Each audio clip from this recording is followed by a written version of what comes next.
하나님께서는 이스라엘 백성들에게 늘 새로운 길을 제시하셨습니다.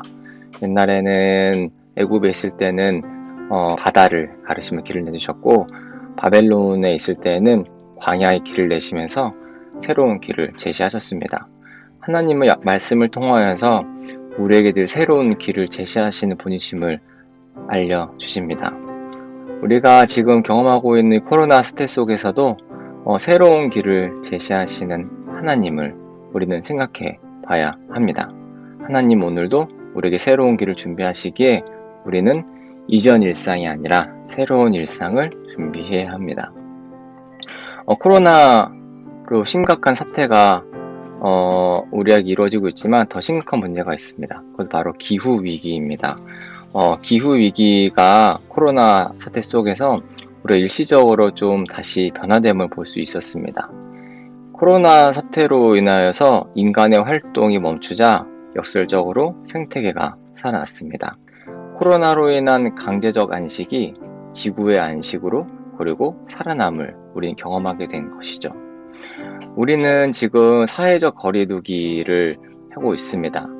우리가 언제까지 사회적 거리두기를 우리가 해야 될지 모르겠지만 지금은 일상화됨을 생각해 봐야 합니다. 하지만 우리가 거리두기를 부정적으로만 볼 수는 없습니다.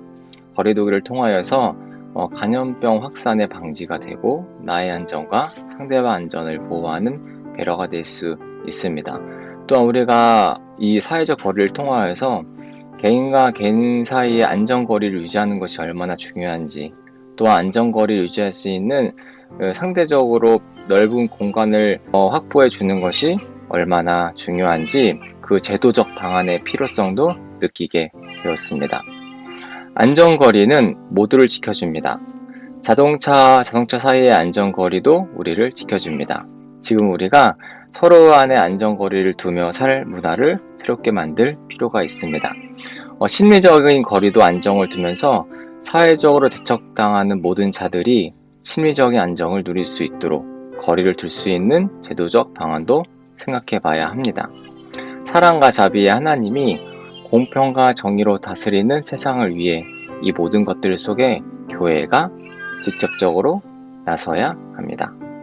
그 중에서 우리는 교회가 제일 안전한 공간이 되어야 합니다. 그런데 지금 교회는 안전한 공간이 되지 못하고 있습니다. 다양한 사람들이 하나님 만날 수 있는 안전한 공간이 교회가 되어야 한다는 것이죠.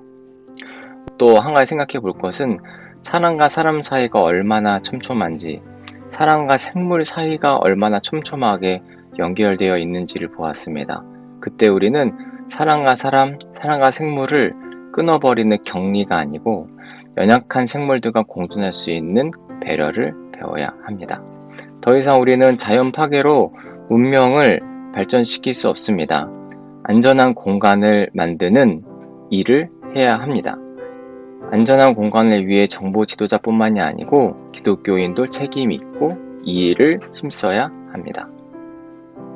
또한 우리는 조금 더 천천히 걷고 느리게 걷는 삶을 생각해 보면서 내가 지금까지 왜 열심히 살았나, 삶의 목적도 조절해 봐야 합니다. 이런 삶의 목적을 조절하기 위해서 제도적으로 분주한 삶을 강요받는 자들에게 안식을 줄 수 있는 사회적 제도도 우리가 생각해 보아야 합니다.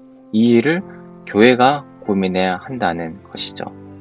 특별히 우리는 코로나19보다 더 위기인 생태계 위기, 기후위기를 생각해 보아야 합니다. 기후위기로 인하여서 코로나보다 더 불편한 삶이 올 수 있습니다.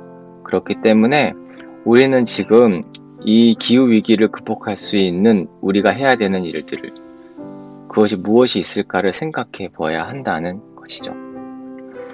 모두가 함께 살아가는 하나님 나라의 꿈을 꾸고 있다면 우리는 이 사태 속에서 우리가 할 수 있는 삶의 방향을 새롭게 설정해 봐야 합니다. 빛과 소금이 될 수 있는 길, 이 시대에 새로운 길을 제시할 수 있는 방향, 교회가 해야 한다는 것이죠. 믿음은 바라는 것을 확신하는 것이다. 잡히지 않는 것을 바라보는 삶이다라고 말합니다. 노아를 보면 노아는 보이지 않는 미래를 준비하는 고된 삶을 살았습니다. 보이지 않는 미래를 준비한다는 것 자체가 굉장히 고된 일이죠.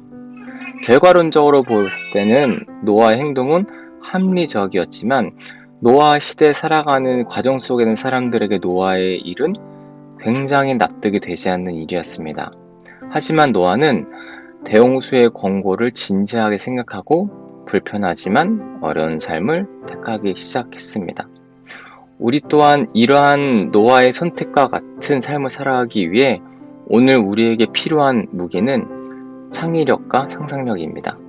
예수 그리스도의 사건은 과거에 머물지 않습니다. 그 사건 속에 도래하는 하나님의 나라의 미래를 내다보게 합니다. 우리 또한 그리스도인으로 살아가면서 우리에게 오늘 필요한 것은 예수님께서 하셨듯이 미래를 꿈꾸는 상상력이 필요합니다. 그 상상력을 가지고 지금 이 시대를 번역하는 것이 그리스도인의 삶입니다. 우리 삶을 변화시키는 것은 쉽지 않습니다. 닥치지 않은 미래를 내다보고 지금 삶을 불편하게 만드는 것은 너무도 어려운 일입니다. 세상 모두가 어려워할 때 이 일에 그리스도인은 적극적으로 나서야 합니다. 그리스도인은 미래를 내다보고 현재를 살아가는 사람들입니다. 미래라는 온전한 하나님의 나라를 앞당겨 경험하기 위하여서 현재를 변화시키고 변화시키고자 하는 마음이 그리스도인의 마음입니다.